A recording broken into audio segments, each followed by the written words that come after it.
विशाखापट्टनम में हुदहुद की आहट अब महसूस होने लगी है। क्या हाहाकार मचाएगा हुदहुद। हर कोई दुआ कर रहा है कि तबाही ना हो, लेकिन अलामत दिखने लगी, शुरुआत दिखने लगी तबाही की। नज़ारे आप देख सकते हैं किस हिसाब से भुवनेश्वर में तबाही हो रही है। 30,000 लोगों को राहत कैंप में पहुंचाया गया। विशाखापट्टनम की ये तस्वीरें, हुदहुद की आहट यहां महसूस कर ली गई। 120 की स्पीड से, यानी 120 किलोमीटर प्रति घंटे की रफ्तार से यहाँ हवाएं चल रही हैं। तेज़ बारिश हो रही है, सन्नाटा पसरा पड़ा है। आप देख सकते हैं सुबह का नज़ारा, और सब तरफ दुकानें बंद हैं।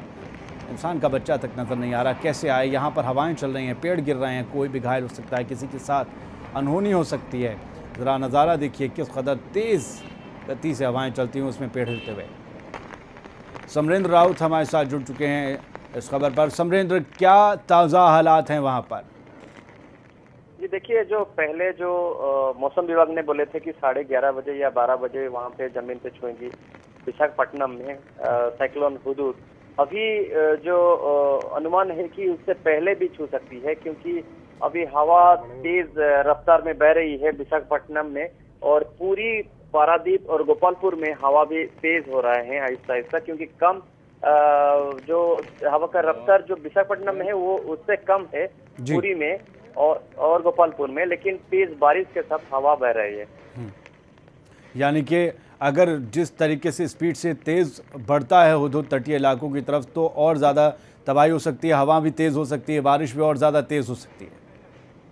जी जाहिर है, क्योंकि जो मेरा एक्सपीरियंस है कि 1999 में सुपर साइक्लोन हुआ था उड़ीसा में, करीब 320 किलोमीटर हवा रफ्तार थी, और उसमें से ज्यादा समय अगर टिके रहेगा, क्योंकि समुद्र किनारे में हमेशा हवा रहते हैं, इससे कोई बड़ा बात नहीं है, लेकिन अगर हवा ज्यादा समय तक टिके रहेगा तो बहुत नुकसान हो जाएगा। ज्यादातर पक्का घर में कुछ इतना बड़ा नुकसान नहीं होगा, लेकिन जो कच्चा घर होता है, जो थैटेड हाउस है जी, उसमें से ज्यादातर असर आएगा, और जो लो लैंड जो बोलते हैं, निचले इलाके में जो लोग रह रहे हैं, उसमें भारी तबाही मचा देगा। और अक्सर हवा का रुख अगर जिसी डायरेक्शन में जाएगा, क्योंकि अभी जो अनुमान है कि पूर्व से पश्चिम ओर जा रहा है, इसमें से आंध्रा और उड़ीसा मिला के करीब 13 जिला प्रभावित हो सकता है, और पश्चिम बंगाल और छत्तीसगढ़ में भी कुछ उसमें इफेक्ट रहेगा। तभी इसमें अगर हवा जैसे बोल रहे हैं कि 6 घंटा तक रहेगा तो भारी तबाही मचा सकता है। समरेंद्र, हमने फाइलिंग से हुई तबाही देखी, कल प्रधानमंत्री ने आपात बैठक भी बुलाई। किस किस्म के अब कोई जिस तरीके से आज दिन जो मुकर्रर है हुदहुद के आने का, इसको लेकर कोई अब एडवाइजरी जारी की गई है, कोई सूचना अब दी जा रही है, चेतावनियां दी जा रही हैं डीआरएफ की तरफ से, स्थानीय प्रशासन की तरफ से? देखिए, ये एक प्राकृतिक आफत है, जिसमें से जो बन सकता है लोग और जो एक्सपीरियंस होता है उसमें से इसको सीख मिलना पड़ता है, क्योंकि इसी समय अगर कोऑर्डिनेशन ठीक नहीं रहेगा, समन्वय नहीं रहेगा, तो जितने चाहे आपका मैनेजमेंट है, जो भी जितने बड़े शक्तिशाली जो भी हो, वो कुछ काम नहीं कर पाएगा। तो इसके अहम मुद्दा रहना चाहिए सरकार का कि जो निचले इलाके में लोग रहते हैं उसमें से उनको स्थानांतरित करना चाहिए अच्छे तरह से सुरक्षित।